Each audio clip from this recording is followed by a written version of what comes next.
안녕하세요 여러분, 리카입니다. 오늘은 새로운 컨텐츠를 좀 녹화를 해보려고 하는데요. 제가 유튜브를 개설하면서 제일 하고 싶었던 컨텐츠가 책 얘기였어요. 저는 이제 그러니까 북스타그램을 운영한 지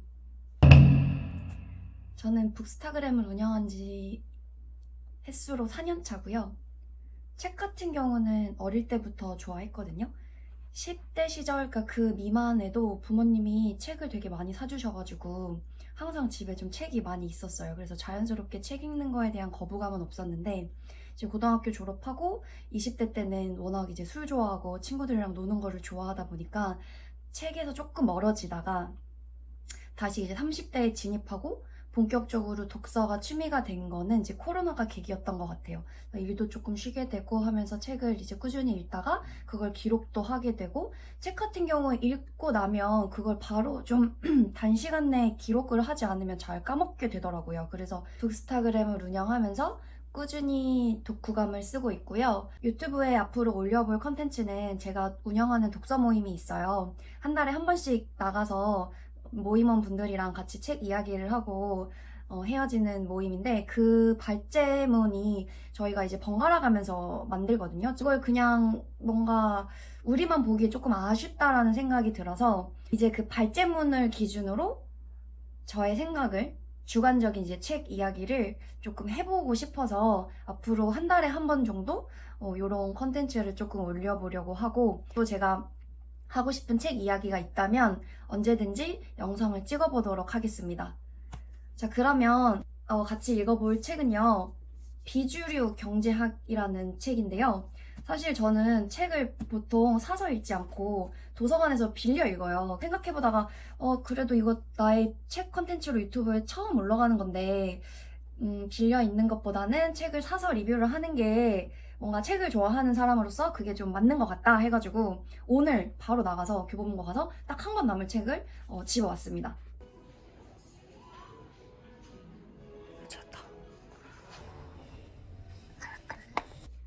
그래서 비주류 경제학 되게 금방 읽었고요.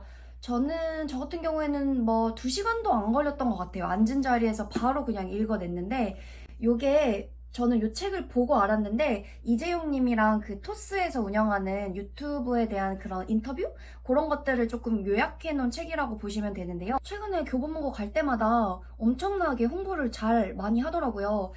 위치 좋은 매대에 이렇게 홍보를 하는데 많은 사람들이 이 책을 보고 있기도 하고 인스타그램에서도 언급이 많이 되길래, 간단히 말씀드리면 경제학이라고는 하는데 되게 어렵진 않아요. 쉬워요.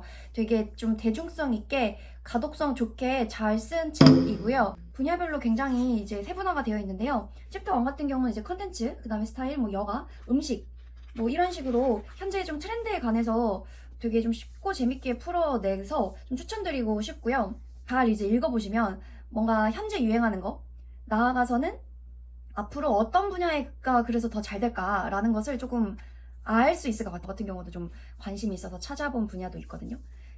자, 그러면은 오늘은 일단 말씀드린 것처럼 저희가 이제 만든 발제문을 가지고 제가 한번 이야기를 해보는 시간을 가질게요. 일단 제가 이 책을 3월 23일에 읽고 독후감을 올린 게 인스타그램에 있어서 그걸 먼저 빠르게 한번 읽어드릴게요. 경제학이란 앞에 비주류를 붙였다. 안일비 한자가 아닌 것이 몹시 센스 있다. 재밌고 쉽게 잘 읽힌다. 챕터별로 길이도 짧아서 쇼폼에 익숙한 요즘 시대에 딱이다. 경제 현상을 분석하고 연구하는 학문, 사회과학의 한 분야로 국민경제학, 경영학, 재정학, 가정학을 통틀어 이르는 말인데 일반적으로는 국민경제학을 이른다. 이것이 경제학의 사전적 정의다. 경제학이란 표지를 달고 나온 것도 이해가 된다. 경제 용어라던가 학문에 대한 깊은 성찰을 하고 싶은 사람에게 추천할 만하진 않지만 현재의 트렌드가 궁금한다면 추천한다. 국내뿐 아니라 세계적 트렌드를 다 담고 있다. 그러니 하루라도 빨리 읽는 것이 이득일 터. 아는 브랜드와 키워드가 많이 등장해서 반가웠다. 책에서 어떤 종목을 직접적으로 추천하지는 않지만 주식 투자에 관심이 있다면 참고할 만한 부분도 많다. 첫 번째 질문은, 지난 1년간 구매한 것 중에 가장 잘 샀다고 생각되는 아이템은 무엇인가요? 그 아이템을 구매하게 된 결정적인 이유가 무엇인지, 그리고 또 그 아이템에 반영된 나만의 취향이 있다면 알려주세요. 지난 1년간. 사실 제가 소비를 많이 줄였거든요. 차가 생기면서 차량 유지비가 많이 들어서 옷이나 뭐 가방이나 액세서리나 이런 것들에 드는 돈을 많이 줄여서 산 게 없는 것 같은데. 이러면은 진행이 안 되잖아. 제가 지금 딱 드는 생각은 제일 잘 산 건 그 맛땡킴의 빈인데요. 여기 사진을 올릴게요. 그 성수동에 친구랑 놀러 갔다가 친구가 계속 얘기를 하는 거예요. 지금 입고 온 옷이 딱이다. 그래서 계속 사라. 그래서 그냥 지금까지는 그거를 제일 잘 산 게 아닌가 하는 생각이 드네요. 두 번째 질문입니다. 역시 같은 분이 내주신 질문인데요. 도서 구매 시 선호하는 플랫폼이 있나요? 아니면 있다면 그 이유는 무엇인가요? 밀리의 서재, 교보문고, 쌤과 같이 이북 구독을 하고 있다면 주로 어떤 책들을 이북으로 보나요? 라고 하셨는데 저도 원래는 종이책만 항상 봤어요. 이렇게 종이책으로 봐야 뭔가 책을 읽는 느낌이 들어서 이런 한 장 한 장 넘기는 것도 좋고 그랬는데 한번 밀리의 서재를 구독을 했는데 되게 편하더라고요. 무겁게 책 들고 다니지 않아도 되고 핸드폰만 있으면 볼 수가 있어서 밀리의 서재를 좀 쓰다가 특히 여행 갈 때는 이북이 굉장히 좋거든요. 근데 저 같은 경우는 굉장히 꿀팁인데 사실 무료로 볼 수 있는 이북 플랫폼이 있어요. 서울시립 도서관이나 저 같은 경우는 이제 강남구 거주하기 때문에 강남구립 도서관에 들어가면 전자도서관이 따로 있거든요. 근데 거기는 무료예요. 그걸로 이제 입문하시는 걸 추천드릴게요. 네, 근데 이제 밀리나 이런 것과는 좀 다른 점은 원하는 책을 바로 볼 수 없을 수도 있어요. 그 컨텐츠를 구매를 해서 저희가 무료로 보는 시스템이기 때문에 그 한 플랫폼에서 가지고 있는 그 책의 수가 정해져 있더라고요. 특히 인기 있는 책들은 막 예약이 밀려 있어가지고 조금 기다렸다 봐도 괜찮다 하시면 저는 그 구립도서관, 전자도서관을 한번 추천드리고 싶어요.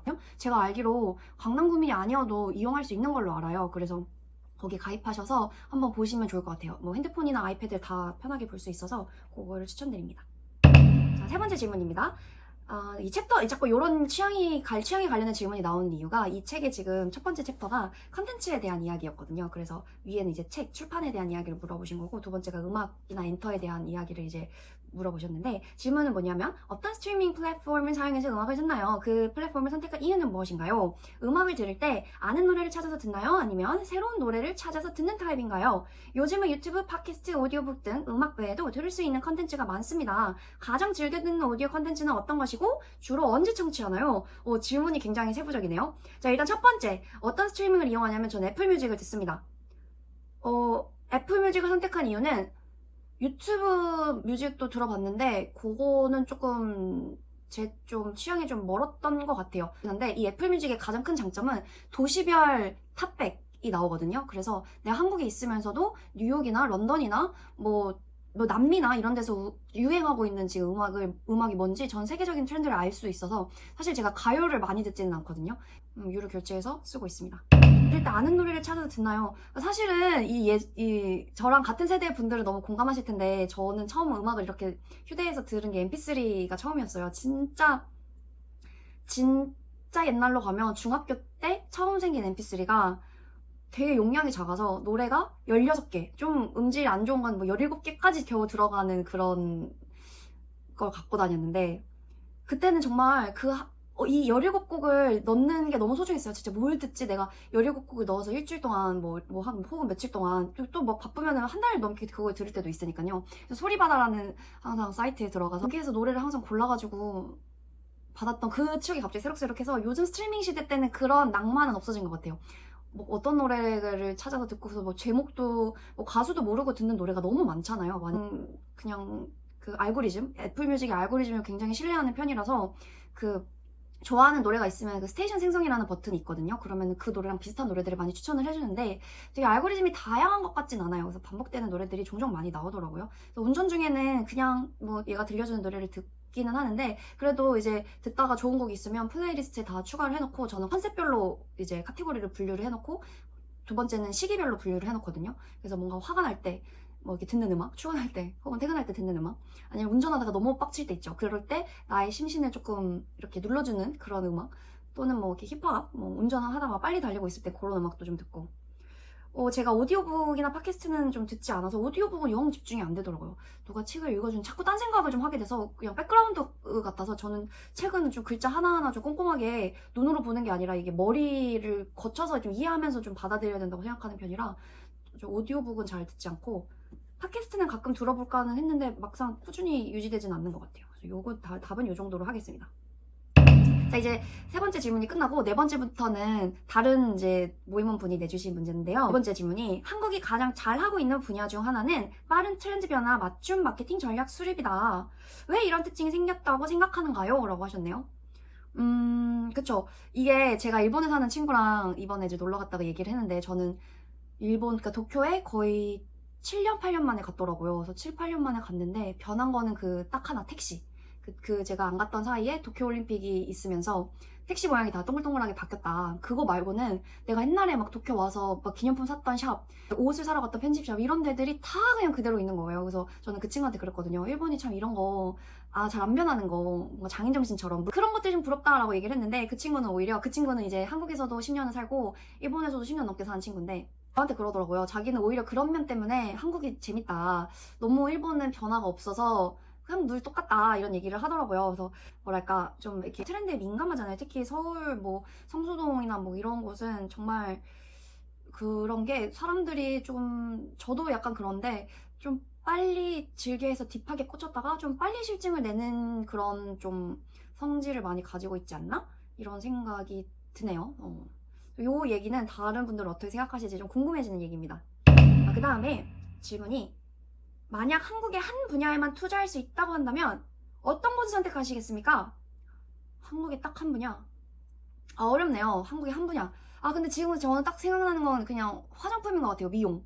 요즘에 외국인들이 그 올리브영을 막 다 쓸어간다고 하잖아요. 그래서 워낙에 좀 미적 기준이 우리나라가 높기도 하고 또 외국인들 입장에서 봤을 때 좀 가성비가 좋은 것 같고 그리고 제가 최근에 인도네시아를 한 3달 전에 갔다 왔는데 정말 그냥 한국이더라고요. 뭐 그 나라의 올리브영 같은데 그러니까 왓슨스나 뭐 이런 데를 갔는데 뭐 우리나라에서 뭘 안 챙겨왔다? 그냥 내가 쓰는 거 거기 그냥 그대로 다 있더라고요. 그래서 정말 우리나라의 어떤 제품들이 이제는 세계적으로 많이 인정을 받구나 하는 생각을 좀 했던 것 같습니다. 그래서 저는 화장품에 투자를 할게요. 자, 그 다음 질문.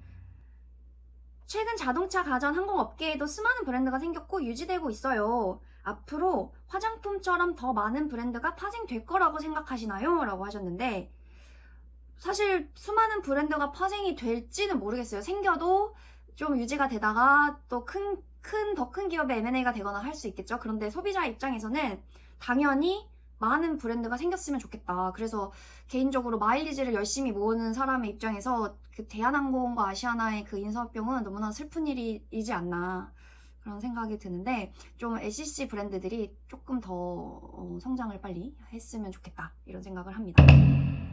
자, 마지막 질문인데요.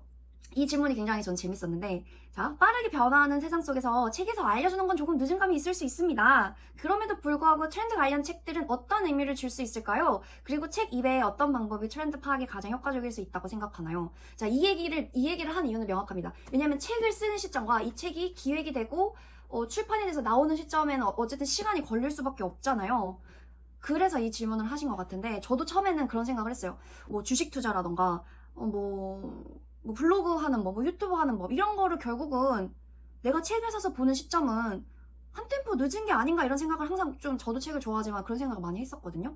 근데 그러니까 역발상으로 책이 한 템포 늦는 게 아니라 사실 이 책을 쓰시는 분들도 그거 생각 안 하실까요? 이 책이 언제 출간되는 거 다 생각하실 거 아니에요. 이 전문가들이 쓴 어떤 핵심들 이 책이 나오는 그 출간 시기까지 저는 고려해서 다 한 수업 아니 두 수업을 내다본다고 생각합니다. 자, 그러면 이 비주류 경제학에 대한 이제 이야기는 여기까지 하도록 하겠습니다. 저희 독서 모임에서 만든 발제문을 가지고 이야기를 나눠봤는데요. 여러분이 또 관련해서 더 하시고 싶은 이야기 있으시면 댓글로 남겨주세요. 그리고 재밌게 보셨다면 좋아요도 눌러주세요. 감사합니다. 끝!